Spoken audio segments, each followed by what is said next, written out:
जय हिंद, जय भारत, वंदे मातरम। सभी का स्वागत, अभिनंदन। अपने YouTube चैनल पर हम पढ़ रहे हैं राजस्थान का इतिहास एवं संस्कृति के अंतर्गत पहला अध्याय राजस्थान का इतिहास एक परिचय के अंतर्गत आज 9वीं क्लास हम पढ़ने जा रहे हैं। इससे पहले हम मेवाड़ का इतिहास पढ़ा था। इस वाली क्लास में मारवाड़ का राठौड़ वंश और इस वंश के प्रतापी जो शासक है उसको इस वाली क्लास में हम पढ़ेंगे। इससे पहले हम देख लेते हैं मारवाड़ जो राजस्थान का पश्चिमी और जो उत्तरी क्षेत्र है, ये क्षेत्र मारवाड़ के नाम से जाना जाता है और यहाँ पर जिस वंश ने शासन किया उस वंश का नाम है राठौड़ वंश। जिस प्रकार से मेवाड़ में गोइल वंश था, सिसोदिया वंश है, उसी प्रकार मारवाड़ क्षेत्र में राठौड़ वंश ने शासन किया था। चलिए, तो इस 10th क्लास में जो राजस्थान का इतिहास है वो संस्कृति के अंतर्गत राठौड़ों के बारे में जो बता रखा है और किस किस प्रतापी शासक का वर्णन है और क्या क्या उनकी उपलब्धियों का वर्णन कर रखा है, वो हम इस वाली क्लास में पढ़ने जा रहे हैं। जिस प्रकार दक्षिण पश्चिमी राजस्थान के गोइलों का शासन मेवाड़ और वागड़ प्रांत में स्थापित था, उसी प्रकार राजस्थान के उत्तरी तथा पश्चिमी भाग में राठौड़ों के राज्य भी स्थापित हुए हैं। तो राठौड़ वंश जो है किस क्षेत्र में शासन किया, तो राजस्थान का उत्तरी और पश्चिमी भाग में। ये हमारा राजस्थान है, ये उत्तरी भाग, ये पश्चिमी भाग, यानी इस क्षेत्र में यहाँ पर राठौड़ वंश ने शासन किया है। फिर आगे बात करते हैं राठौड़ों की उत्पत्ति का विषय विवादास्पद है। विभिन्न ताम्रपत्रों, शिलालेखों और प्राचीन पुस्तकों में राठौड़ों की उत्पत्ति को लेकर भिन्न भिन्न मत प्रतिपादित हुए हैं। कुछ विद्वानों की मान्यता है कि राठौड़ हिरण्यकश्यप की संतान है। कुछ का मानना है कि राठौड़ जो वंश है, राठौड़ है, वो हिरण्यकश्यप की संतान है। ठीक है, ऐसा बताने वाले थे भाट। यहाँ के जो भाट साहित्य है, भाट साहित्यों में राठौड़ों की उत्पत्ति हिरण्यकश्यप की संतानें बताई गई है। ठीक है, जोधपुर राज्य की ख्यात के में उन्हें राजा विसुतमान के पुत्र राजा बृहदबल से पैदा होना लिखा है। जोधपुर की ख्यातों की बात करें तो जोधपुर की ख्यातों में राठौड़ों की जो उत्पत्ति बता रखी है वो राजा विसुतमान के पुत्र राजा बृहदबल से पैदा होना बताया है। तो भाटों ने तो राठौड़ों की उत्पत्ति हिरण्यकश्यप की संतान बताया है, जबकि जोधपुर ख्यात में राजा विसुतमान के पुत्र राजा बृहदबल की संतानें बताया। दयालदास जो बीकानेर के शासक थे, रतन सिंह जी, उनके दरबारी कवि थे। दयालदास ने इन्हें सूर्यवंशी माना है। दयालदास जी राठौड़ों को सूर्यवंशी बताया और इन्हें ब्राह्मण बलराव की संतान बताया। ब्राह्मण बलराव की संतान कौन बता रहे हैं? दयालदास जी बता रहे हैं। जबकि जो मुणोत नैणसी है, मुणोत नैणसी वो बता रहे हैं कि जो राठौड़ है, राठौड़ों की जो उत्पत्ति है वो कन्नौज की शाखा से बताया है। मुणोत नैणसी ने मारवाड़ के राठौड़ों को कन्नौज से आने वाली शाखा बताया है। तो नैणसी जी कह रहे हैं कि कन्नौज में जो जयचंद गैडवाल की जो शाखा है, गैडवाल शाखा था, उसी के वंशज है राठौड़ है। कर्नल जेम्स टोड ने राठौड़ों की वंशावली के आधार पर उन्होंने सूर्यवंशी माना है। ठीक है, तो ये मत हम यहाँ पर देख रहे हैं। इन्होंने भी कन्नौज की शाखा ही बताई थी, कर्नल जेम्स टोड ने भी मुणोत नैणसी के आधार पर, और सूर्यवंशी बताया है। ठीक है, तो वापस एक बार देख लेते हैं क्या क्या आपको ध्यान रखना है। कुछ विद्वान तो इनको हिरण्यकश्यप के संतान बताते हैं, और कहाँ लिखा हुआ है तो ये भाट साहित्यों में लिखा हुआ है। जोधपुर ख्यात के अनुसार, जोधपुर ख्यात का आप ध्यान रखोगे, जोधपुर ख्यात में राजा विसुतमान के पुत्र राजा बृहद्बल की संतानें बताए हैं राठौड़ों को। ठीक है, जोधपुर ख्यात के अनुसार दयालदास इनको सूर्यवंशी माना है और ब्राह्मण बलराव की संतान बताया है। दयालदास जी ने ब्राह्मण बलराव की संतान बताते हुए सूर्यवंशी कहा है। नैणसी ने राठौड़ों को कन्नौज की शाखा से बताया है और कर्नल जेम्स टोड राठौड़ों की वंशावली के आधार पर इन्हें सूर्यवंशी बताया है। ठीक है, इस प्रकार राठौड़ों की उत्पत्ति संबंधी मत एक राय नहीं है, किंतु सभी विद्वान उन्हें दक्षिण भारत के राठौड़ों से अवश्य संबंधित मानते हैं। भले वो कन्नौज से आया हो या कहीं से भी हो, लेकिन सभी का मानना है कि यह पहले दक्षिण में राष्ट्रकूट वंश की जो शाखा थी, राष्ट्रकूट से धीरे धीरे ये उत्तर भारत में आए, अलग अलग क्षेत्रों में शासन करने लगे और राष्ट्रकूटों के ही ये संतान है, राठौड़ है। तो राष्ट्रकूट सभी का ये माना जा रहा है। राष्ट्रकूट के पीछे मानने के पीछे रीजन ये है, जिस प्रकार से जिस देवी देवताओं को, जैसे राष्ट्रकूटों की जो कुल देवी है नागनेची माता, उसी प्रकार राठौड़ों की कुल देवी भी नागनेची माता ही है। तो ऐसे कई सारे तथ्यों को जोड़ करके लगभग सभी जो विद्वान है राठौड़ों की उत्पत्ति दक्षिण के राष्ट्रकूटों से अवश्य बताते हैं। इसमें जोधपुर बीकानेर के राठौड़ अत्यधिक प्रसिद्ध है। दो इसमें हम पढ़ेंगे रियासतों को, एक तो जोधपुर रियासत पढ़ेंगे और दूसरी बीकानेर के राठौड़ वंश हम पढ़ने वाले हैं। जोधपुर के राठौड़ों का मूल पुरुष या आदि पुरुष राव सिंहा था। ठीक, यहाँ से भी प्रश्न आ सकता है, राठौड़ों के मूल पुरुष कौन है या आदि पुरुष कौन है, तो हम बताएंगे राव सिंहा। राव सिंहा को राठौड़ों का आदि पुरुष कहा जाता है या मूल पुरुष कहा जाता है। ठीक, राव सिंहा ने 1240 ईस्वी में इन्होंने यहाँ पाली के आसपास से क्षेत्र में राठौड़ वंश की स्थापना की। जिसने जिस वंश की स्थापना करता है वो उसका मूल पुरुष कहलाता है और आदि पुरुष कहलाता है। तो राठौड़ों का आदि पुरुष कौन होगा? राव सिंहा।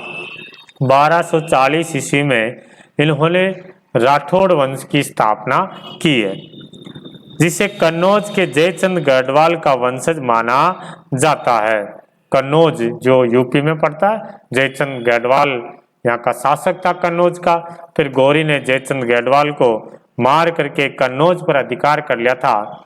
तो इसका एक बेटा जिसका नाम था सेतराम जी कोई बताते हैं बदायूं चले गए हैं और बदायूं से फिर सेतराम का बेटा राव सिंहा आया है। तो राव सिंहा को सेतराम का बेटा और जयचंद गढ़वाल का वंशज माना जाता है। सिंहा केवल मारवाड़ के एक छोटे से भाग पाली के उत्तर पश्चिम में अपना राज्य स्थापित कर पाया है। सिंहा ने मारवाड़ में राठौड़ राज्य की स्थापना तो कर दी, मगर उसे व्यवस्थित नहीं कर पाया था। ठीक है, तो आपको इसमें यही ध्यान रखना है कि राठौड़ वंश की स्थापना किसने की है? तो राव सिंहा ने की है। राठौड़ों के मूल पुरुष, आदि पुरुष या संस्थापक किसे कहा जाता है? तो राठौड़ों का मूल पुरुष, आदि पुरुष राव सिंहा को कहा जाता है। ठीक है, और किस क्षेत्र में इन्होंने राठौड़ वंश की स्थापना की? तो पाली के उत्तर पश्चिमी भाग में इन्होंने राठौड़ वंश की स्थापना की। यहाँ तक ठीक है? ओके। बीच में कई सारे शासक आए हैं, जिनमें अगला जो शासक आया प्रतापी शासक, अगला जो शासक आया वो है राव चूड़ा जी। शासनकाल याद रखोगे, राव चूड़ा का शासनकाल 1394 से लेकर के 1423 तक शासक रहते हैं राव चूड़ा। 1394 से 1423 तक अपने साहस और कूटनीति से राव चूड़ा ने मंडोर पर अधिकार कर लेते हैं। इस समय मंडोर पर प्रतिहार शाखा चल रही थी। एक वंश और जिसने शासन किया था इस क्षेत्र में, प्रतिहार शाखा, प्रतिहार वंश। तो प्रतिहारों की राजधानी हुआ करती थी मंडोर। प्रतिहारों में एक शासक था इंदिरा प्रतिहार। इंदिरा प्रतिहार, इन्होंने अपनी पुत्री का विवाह राव चुंडा से करवा करके मंडोर इनको दहेज में दे दिया है। तो मंडोर को फिर इन्होंने राजधानी बनाई है, इसलिए मंडोर को राठौड़ों की राजधानी बनाई। तो मंडोर को राठौड़ों की राजधानी बनाने वाला शासक कौन हुआ, तो बताएंगे राव चूड़ा। राव चूड़ा ने मंडोर को राजधानी बना दिया। मंडोर पर अधिकार के बाद इसने आसपास के क्षेत्रों खाटू, डीडवाना, सांबर, अजमेर, नाडोल आदि पर अपना अधिकार कर लिया और लास्ट में पोंगल के भाटियों द्वारा वह धोखे से 1423 ईस्वी में मारा गया था। राव चूड़ा जी 1423 में मारे जाते हैं और राव चूड़ा की पत्नी चांद कंवर ने जोधपुर में चांद बावड़ी का निर्माण करवाया है। ठीक है, एक चांद बावड़ी आबानेरी दौसा में भी है, वो चांद बावड़ी अलग है, और जो जोधपुर की जो चांद बावड़ी है उसका निर्माण किसने करवाया, तो राव चूड़ा की पत्नी चांद कंवर ने चांद बावड़ी का निर्माण करवाया। चले आगे बात करते हैं राव रणमल।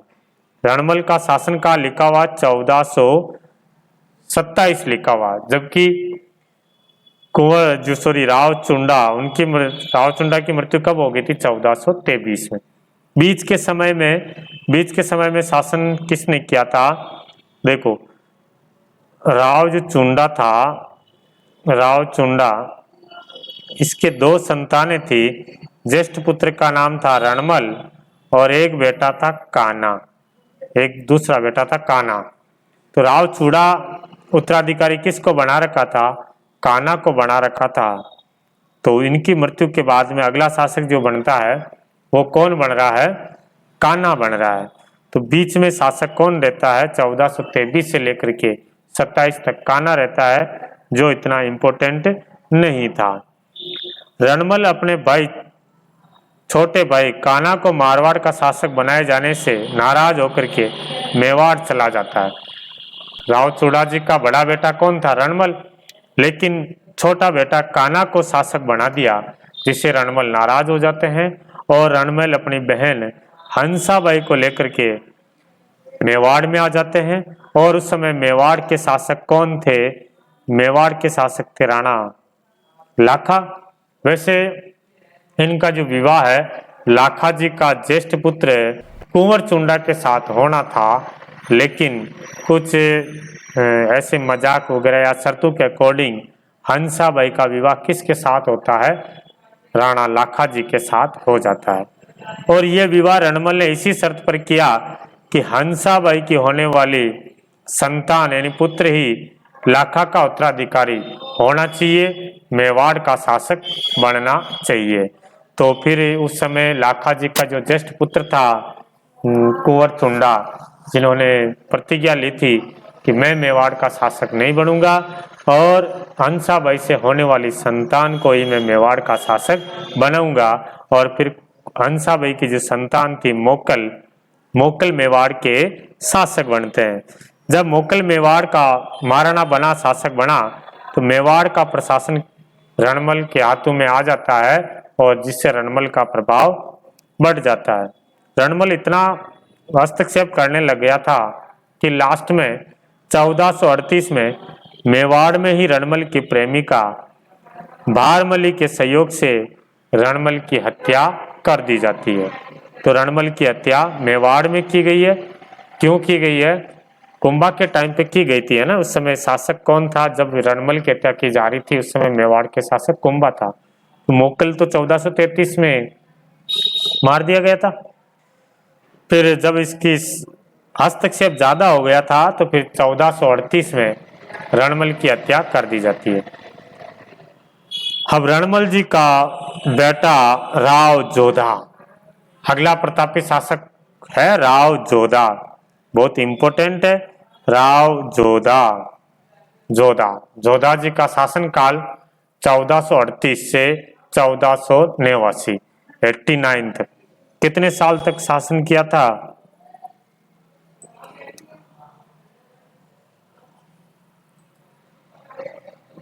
कितने साल तक शासन किया? तो लगभग 51 सालों तक, है ना। 51 साल तक मेवाड़ का शासन किया, सॉरी मारवाड़ का शासन किया राव जोधा। कितने साल तक? 51 साल तक। 51 वर्षों तक शासन करने वाला मारवाड़ का शासक कौन रहा? राव जोधा। 38 से लेकर के 1489 तक। राव जोधा मारवाड़ के राव रणमल का बेटा था। 1438 ईस्वी में चित्तौड़ में रणमल की हत्या के बाद में राव जोधा जी भी यही थे मेवाड़ में जब रणमल की हत्या की जा रही थी। उस समय जंगलों में रहकर के अपनी शक्ति को संगठित किया था। जंगलों में रहकर के अपनी शक्ति को संगठित किया, क्योंकि रणमल की हत्या करके कोम्बा ने मंडोर पर भी अधिकार कर लिया था। फिर बाद में 1453 ईस्वी में मंडोर जीतने में ये सफल रहता है। 1453 में वापस मंडोर इन्होंने जीता था। एक आवड़ बावड़ की संधि होती है जिसमें कुंभा और जोधा के बीच में, मेवाड़ और मारवाड़ के बीच में एक संधि हुई थी, आवड़ बावड़ की संधि 1453 में। तब जो राव जोधा है मंडोर पर पुनः अधिकार कर लेता है।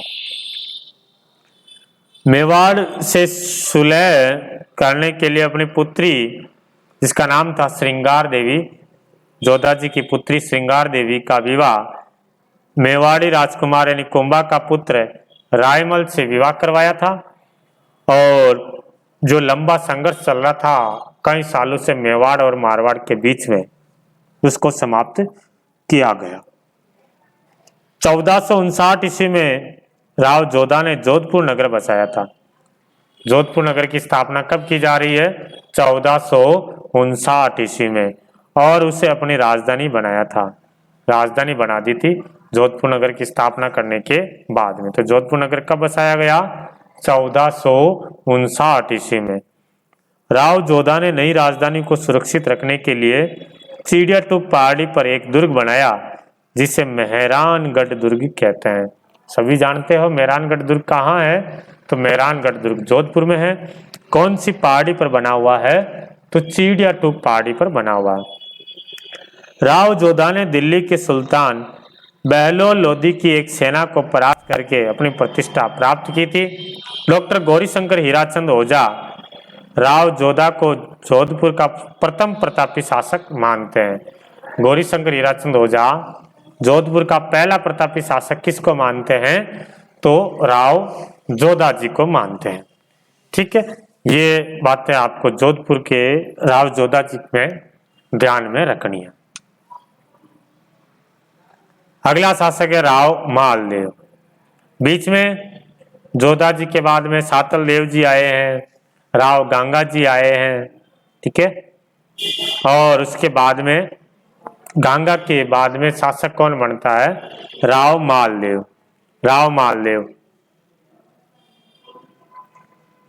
1531 से 1562, 31 दूना 62, इनका शासनकाल भी याद रखेंगे। 1531 से 1562 तक जोधपुर का शासक राव मालदेव रहता है। राव मालदेव ने खानवा के युद्ध में राणा सांगा की ओर से भाग लिया था। यद्यपि खानवा के युद्ध के समय मारवाड़ का शासक उसके पिता राव गंगा थे। खानवा का युद्ध हुआ था 1527 ईस्वी में। खानवा का युद्ध 1527 ईस्वी में हो रहा है बाबर और सांगा के बीच में। तो 1527 में तो मालदेव तो शासक 1531 में बने थे। जब खानवा का युद्ध हो रहा था उस समय मारवाड़ के शासक कौन थे? राव गंगा। लेकिन गंगा जी खुद लड़ने के लिए नहीं आए थे, अपने पुत्र मालदेव के नेतृत्व में सेना भेजी थी। तो लड़ने के लिए कौन आया था? मालदेव आया था। फिर आगे बात करें, 1532 ईस्वी में बहादुर शाह के मेवाड़ पर आक्रमण के दौरान राणा विक्रमादित्य की सहायता की थी मालदेव जी ने। 1536 में राव मालदेव ने जैसलमेर के राव लूणकरण की पुत्री उमादे से विवाह किया था। जैसलमेर का शासक था राव लूणकरण, उसकी पुत्री थी उमादे। उमादे का विवाह हो जाता है मालदेव जी के साथ में। कब? 1536 ईस्वी में, जो इतिहास में रूठी रानी के नाम से प्रसिद्ध है। तो रूठी रानी किसकी पत्नी है? तो रूठी रानी हम बताएंगे मालदेव की पत्नी है। और किसकी पुत्री है? तो ये जैसलमेर के राव लूणकरण की पुत्री है। इसके पीछे एक घटना है कि क्यों रूठी रानी रूठ करके तारागढ़ में अपना आजीवन बिताया था। तो घटना को समझिए। इस घटना का एक कारण था कि मालदेव का जो ससुर और उमादेव के पिता, मालदेव का ससुर और उमादेव का पिता राव लूणकरण मालदेव की हत्या करवाना चाहता था कि इस मालदेव की हत्या कर देंगे, जिससे जैसलमेर जो जोधपुर के टच में है, मारवाड़ क्षेत्र किस में मिला देंगे, हम जैसलमेर के अंदर मिला देंगे। ऐसी प्लानिंग किसकी थी? लूणकरण की प्लानिंग थी। इसकी सूचना मालदेव की सास ने मालदेव को भिजवा दी। मालदेव की जो सास थी, लूणकरण की जो पत्नी थी, वो मालदेव जी के पास में सूचना भिजवाई कि मालदेव जी आप सचेत रहना, आपके ससुर है जो मौका दे करके आपको मारेंगे। तो ये बात जब मालदेव को ये मिली, सूचना मिली और मालदेव ने ये बात सुनी, तब उन्होंने सोचा कि फिर उमादेव को बोला, अच्छा उमादेव, तेरे पिताजी मेरे साथ ये काम कर रहे हैं। इस घटना के बाद मालदेव और उमादेव के संबंध बिगड़ जाते हैं और रूठ करके अजमेर के तारागढ़ में आ जाते हैं उमादेव जी, और इतिहास में रूठी रानी के नाम से प्रसिद्ध हुई है। ठीक है, ये रूठी रानी जी की कहानी है। मालदेव ने मेड़ता की विरमदेव और बीकानेर के राव जेतसिंह पर आक्रमण कर 1542 ईस्वी में इनके राज्यों पर अधिकार कर लेता है। तो मेड़ता के जो थे विरमदेव राठौड़, उनको पराजित करके मेड़ता पर अधिकार कर लिया, और बीकानेर का जो शासक था राव जेतसिंह, उनको साहिबा के युद्ध में, साहिबा पाइबा का एक युद्ध हुआ था, जिसमें पराजित करके मालदेव को मार करके बीकानेर पर अधिकार कर लेते हैं। विरमदेव और राव जेतसिंह शेरशाह सूरी की शरण में चले जाते हैं। शेरशाह सूरी के शरण में जा रहे हैं। 1539 व 1540 ईस्वी में शेरशाह के हाथों से पराजित होकर के हुमायूं भी दर दर की ठोकरें खा रहा था, दर बदर भटक रहा था। तो मालदेव ने हुमायूं को सहायता का संदेश भेजा था। कहा कि हुमायूं, तू यहाँ आ जा और मैं तेरी सहायता करूंगा।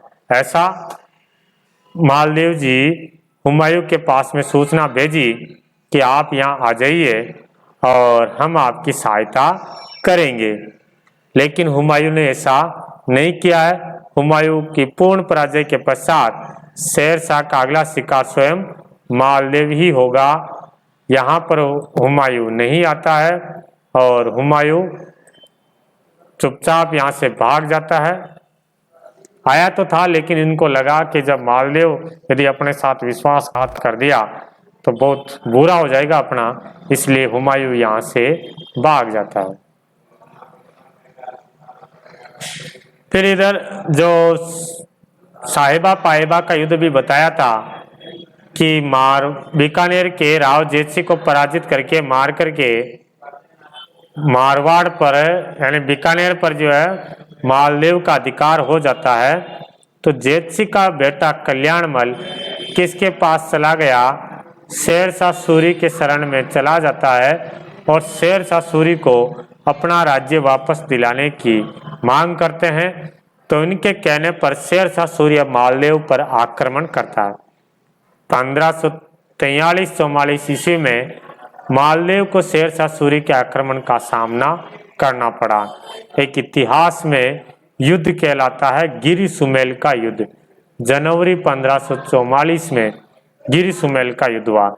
कहाँ पड़ता है गिरी सुमेल का मैदान? तो जेतारण पाली में पड़ता है। जेतारण जेतारण कहाँ पड़ता? पाली में। यहाँ पर गिरी सुमेल के मैदान में दोनों के बीच में युद्ध होता है, जिसमें मालदेव के सेनापति जेता और कूपा ने शेरशाह सूरी की सेना के दांत खट्टे कर दिए थे, भागने के मजबूर कर दिया था। बट बीच में मालदेव और उनके जो सेनापति थे जेता और कूपा, उनके बीच में शेरशाह सूरी ने एक अविश्वास उत्पन्न कर दिया था। कुछ जाली पत्र वगैरह ऐसे भेजे थे कि इनको पैसे दिए थे 20-20 हजार रुपए कि कंबले और तलवारें लाने के लिए, और मालदेव को कहा कि ये हमारे पैसे ले लिए हैं और अगले दिन तुम्हारी हत्या करेंगे। तो मालदेव वहां से चुपचाप बिना बात किए जेता और कूपा से बात किए भाग जाता है। और फिर बाद में जब जेता और कूपा को लगा कि शेरशाह सूरी ने अपने ऊपर इतना बड़ा कलंक लगाया है, तो इन्होंने बड़ी वीरता से लड़े थे, लेकिन अंत में वो वीरगति को प्राप्त हो जाते हैं जेता और कूपा। ठीक बड़ी मुश्किल से शेरशाह सूरी इस युद्ध को जीत पाए थे। बाद में इनकी वीरता से प्रभावित होकर के जेता और कूपा की वीरता से प्रभावित होकर के शेरशाह सूरी के मुंह से निकल गया था कि मैं मुट्ठी भर बाजरे के लिए हिंदुस्तान की बादशाह खो देता, कि मैं मुट्ठी भर बाजरे के लिए हिंदुस्तान की बादशाह खो देता। ऐसा किसने कहा था? शेरशाह सूरी ने कहा था। तो जोधपुर पर किसका अधिकार हो जाता? शेरशाह सूरी का अधिकार हो जाता है। और बाद में जब कुछ दिनों बाद शेरशाह की मृत्यु हो जाती 1545 ईस्वी में, उनकी मृत्यु के बाद मालदेव ने जोधपुर, पोखरण, फलोदी, बाड़मेर, कोटड़ा, जालोर, मेड़ता पर पुनः अधिकार कर लिया और 1562 ईस्वी में मालदेव की हो जाती है मृत्यु। तो ये हमने पढ़ा था मालदेव के बारे में। इनको हसमत वाला शासक कहते हैं, ठीक है, और मारवाड़ का शक्तिशाली शासक भी इनको कहा जाता है।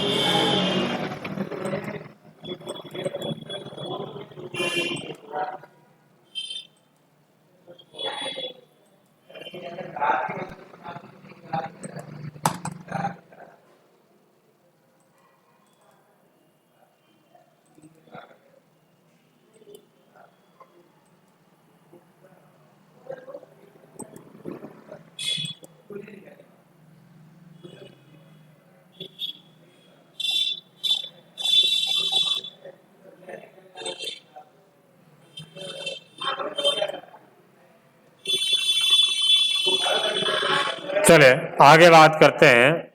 अगला शासक है राव चंद्रसेन। राव चंद्रसेन के बारे में बात करें तो राव चंद्रसेन का शासनकाल 1562 से 1581। मालदेव की मृत्यु हुई थी 1562 में। उसके बाद में राव चंद्रसेन मारवाड़ का शासक बना। राव मालदेव ने अपने सबसे बड़े पुत्र राम के अप्रसन्न होकर के उसे राज्य से निष्कासित कर दिया। दूसरा बेटा था उदय सिंह, से भी मालदेव खुश न था, अतः अपना उत्तराधिकारी नहीं बनाया है। और उत्तराधिकारी किसको बनाया था? चंद्रसेन को बनाया, जो मालदेव का तीसरा पुत्र था। मालदेव ने अपना उत्तराधिकारी किसको बनाया था? राव चंद्रसेन को बनाया। और ये चंद्रसेन मालदेव के तीसरे पुत्र थे। तो चंद्रसेन अपने दो बड़े भाई राम और उदय सिंह के विरोध का सामना करना पड़ा। दोनों भाइयों ने विरोध किया कि हमें क्यों नहीं बनाया जा रहा है, तो इन दोनों से विरोध किया था।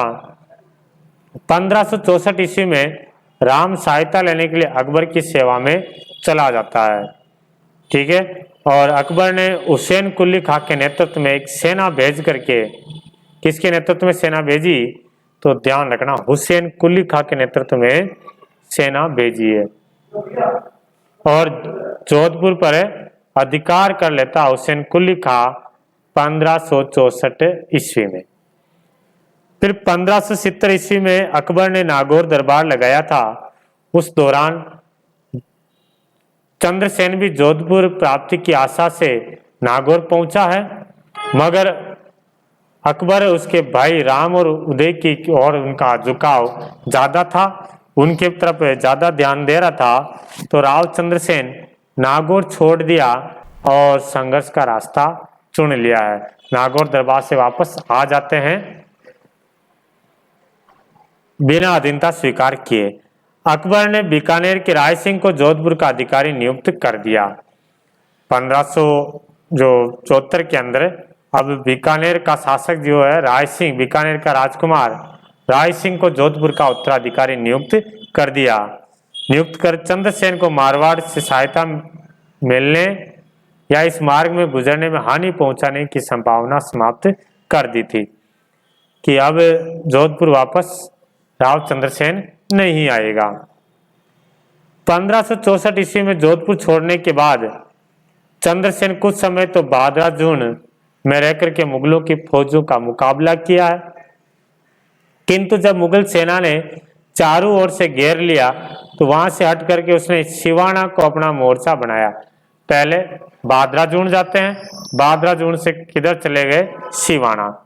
सिवाना का गढ़ और पहाड़ी मार्ग जो दुर्गम थे, थोड़ा गढ़ टाइप और पहाड़ी जो है दुर्गम रास्ता था, वहां जब चंद्रसेन का पता न लगा तो मुगल अधिकारी ने उसके समर्थकों को समाप्त करने का प्रयत्न किया और जो उनके समर्थक थे उनको खत्म करने का प्रयत्न किया। रावल, सुकराज, सुजा तथा देवीदास चंद्रसेन ये इनके चंद्रसेन के साथी थे। ध्यान रखना, चंद्रसेन के साथी कौन कौन है? रावल, सुकराज और सुजा, देवीदास। ठीक है, ये राव चंद्रसेन जी के साथी थे। मुगल सेनाओं ने इन्हें भी जगह जगह से खूब खदेड़ा है। इसके बाद चंद्रसेन के विरुद्ध सिवाना में मुगल शक्ति लगा दी, सिवाना के अंदर भी मुगल शक्ति लगा दी जाती है, जिससे तंग आकर के अब रामपुरा के पहाड़ों में चला गया। यह जानकर कि मुगलों की छोटी सेना के लिए इतने विस्तृत पहाड़ी प्रदेश को घेरना कठिन था, बादशाह ने सेना में वृद्धि कर दी, फिर भी चंद्रसेन हाथ नहीं आ सका। सिवाना से निकल करके चंद्रसेन पीपलोद और वहां से कानुजा के पहाड़ों में चले गए। आसपास लूट खसोट आरंभ कर दी। अब सेना वगैरह तैयार करना तो पैसा वगैरह तो है नहीं, तो लूट खसोट तैयार कर दी। इस नीति से मारवाड़ के लोग भी राव चंद्रसेन से खुश नहीं थे। ऐसी स्थिति में मारवाड़ छोड़ करके सिरोही और डूंगरपुर बांसवाड़ा की शरण लेनी पड़ी। मुगल सेना ने उसका पीछा न छोड़ा। इस प्रकार निरंतर मुगलों से संघर्ष करता रहा और 1581 ईस्वी में अपने मृत्यु तक यह संघर्ष जारी रखा था। विश्वेश्वरनाथ रेऊ ने चंद्रसेन की तुलना महाराणा प्रताप से की है। महाराणा प्रताप भी उसी तरह जंगलों में भटकते रहते, लेकिन मुगलों की अधीनता स्वीकार नहीं की है। उसी प्रकार महाराणा प्रताप ने भी, राव चंद्रसेन ने भी जंगलों में भटकते रहे, लेकिन चंद्रसेन ने अकबर की अधीनता स्वीकार नहीं की है, महाराणा प्रताप की तरह। उसी के समान में मुगल शक्ति का सामना करना पड़ा, उसी के महाराणा प्रताप के समान मुगल शक्ति का सामना करते रहे। पहाड़ों में भटकने के बाद मुगलों की अधीनता स्वीकार नहीं की है और चंद्रसेन को मारवाड़ का प्रताप भी कहा जाता है, प्रताप का अग्रगामी भी कहते हैं, भूला बिसरा राजा भी कहा जाता है। महाराणा प्रताप के साथ में यहाँ का जो भौगोलिक क्षेत्र है वो भी महाराणा प्रताप का साथ दिया था। पहाड़ी इलाका है जिसमें छुप छुप करके महाराणा प्रताप छापामार युद्ध पद्धति से मुगलों को परेशान किया था, मुगलों पर विजय प्राप्त की थी, लेकिन मारवाड़ क्षेत्र में इस प्रकार की जगह नहीं थी। दूसरी चीज, मेवाड़ की जनता भी महाराणा प्रताप का साथ थी, लेकिन मारवाड़ की जनता राव चंद्रसेन के साथ नहीं थी, कुछ ऐसी कमियां रही थी। जबकि महाराणा प्रताप के भाई भी अकबर की सेवा में चले गए थे और इधर राव चंद्रसेन के भाई भी अकबर की सेवा में चले गए थे।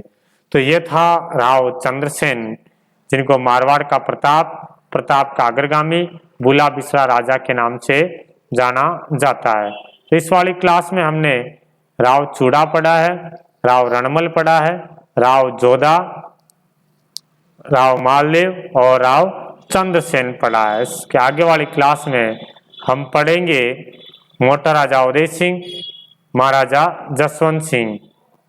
अच्छा कमी है दिखता है, तब तो पढ़ ही लेते हैं, छोटा ही है तब पढ़ ही लेते हैं। अगला शासक है मोटा राजा उदय सिंह। मोटा राजा उदय सिंह 1583 से लेकर के 1595 तक। रावचंद्र सेन की मृत्यु कब हुई थी? 1581 में। और ये शासक कब बन रहा है? 1583 में। तो 1581 से लेकर के 1583 तक जोधपुर को खालसा घोषित कर दिया जाता है। अच्छा नीचे लिखा हुआ आ रहा है, देख लीजिए। 1581 से लेकर के 83 के मध्य मारवाड़ खालसा क्षेत्र घोषित कर दिया जाता है। खालसा का मतलब होता है यहाँ पर कोई उत्तराधिकारी नहीं है और सीधा केंद्र के अधीन चला जाता है, जिसको अपन यूं समझ लीजिए अभी किसी भी राज्य में मुख्यमंत्री नहीं रहता है, वहाँ की सरकार नहीं होती है, तो राज्यपाल फिर क्या करवाता है? राष्ट्रपति को पत्र लिखता है और राष्ट्रपति फिर वहाँ पर राष्ट्रपति शासन लागू कर देता है। उसी प्रकार से पहले क्या चलता था? खालसा चलता था। 1583 ईस्वी में अकबर ने उदय सिंह को मुगलों के अधीनता में जोधपुर का शासक नियुक्त किया था। जो मालदेव जी का दूसरा बेटा और चंद्रसेन का भाई था, उसको जोधपुर का शासक बना दिया गया है। तो राव चंद्रसेन का भाई था। उदय सिंह ने 1587 ईस्वी में अपनी पुत्री जोधाबाई, जिसको जगत गुसाई के नाम से जानते हैं, का विवाह किससे करवाया था? अकबर का पुत्र सलीम ने जहांगीर से विवाह किया, जिससे खुर्रम पैदा हुआ, शाहजहां पैदा होता है। खुर्रम जहांगीर की पत्नी इसी पत्नी से उत्पन्न है। शाहजहां जो है वो जगत गुसाई का ही पुत्र है। इस विवाह के अवसर पर उदय सिंह को 1000 का मनसबदार दिया था और मोटा राजा की उपाधि भी दी थी। मोटा राजा की उपाधि किसने दी थी? अकबर ने दी थी। किसको दी थी? तो उदय सिंह को दी है मोटा राजा की उपाधि। आगे बात करते हैं, अगला शासक कौन आ रहा है?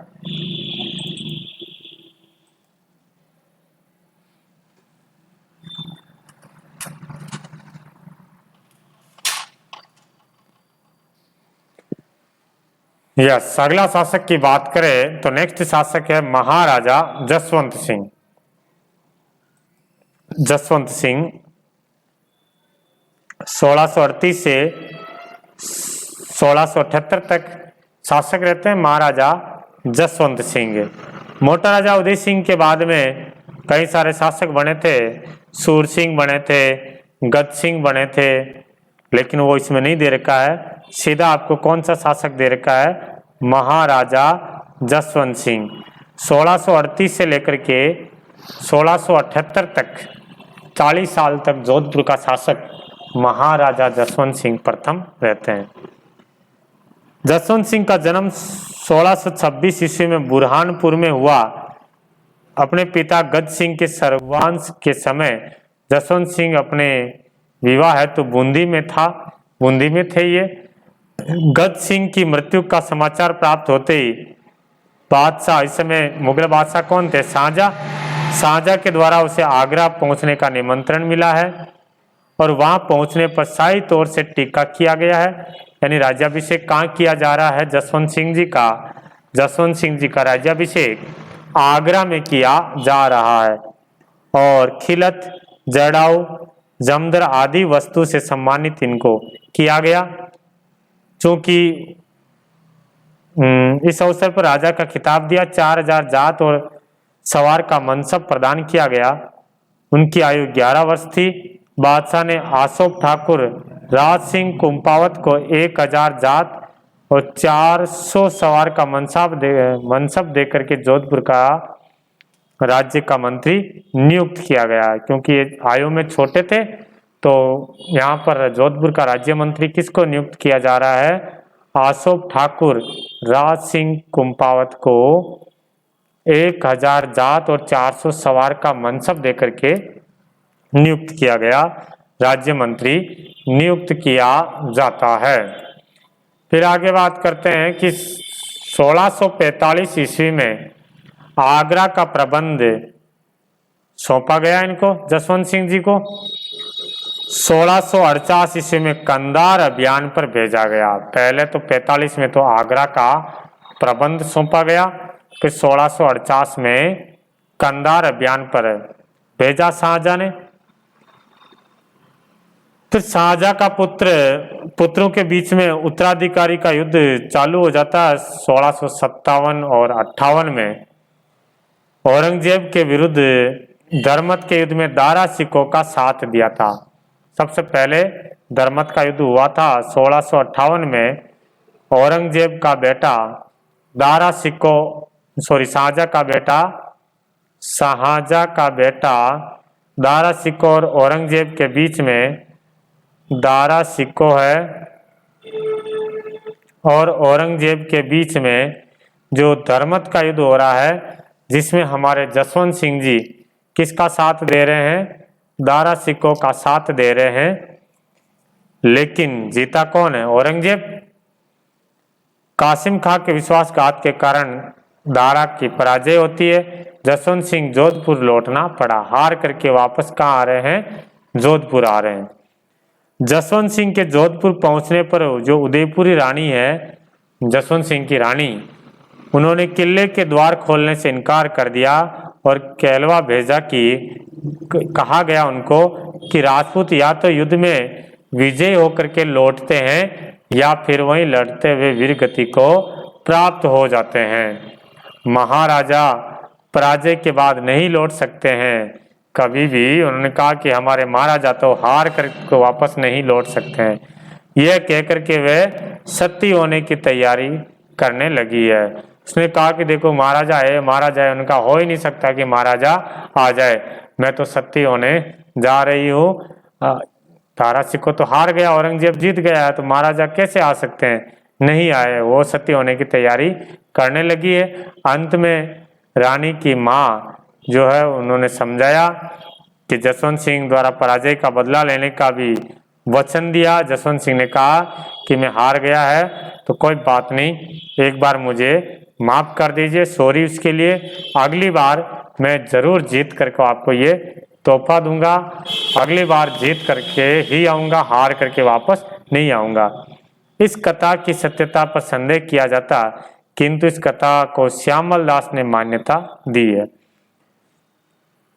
5 जनवरी 1659 को खजुआ के मैदान में, खजुआ का जो युद्ध होता है कब हो रहा है? 5 जनवरी 1659 में। औरंगजेब और जसवंत सिंह में आपसी अविश्वास के कारण वह शाही डेरे को लूटकर जोधपुर रवाना हो गया। बाद में जय सिंह की, जो आमेर के शासक थे मिर्जा राजा जय सिंह, उनकी मध्यस्थता से जय सिंह और मुगल सम्राट औरंगजेब के बीच में समझौता कर दिया जाता है। मनमुटाव कम हो जाता है। फलतः इसका मनसब पुनः बहाल कर दिया गया। 1659 ईस्वी में गुजरात का सूबेदार बना दिया गया।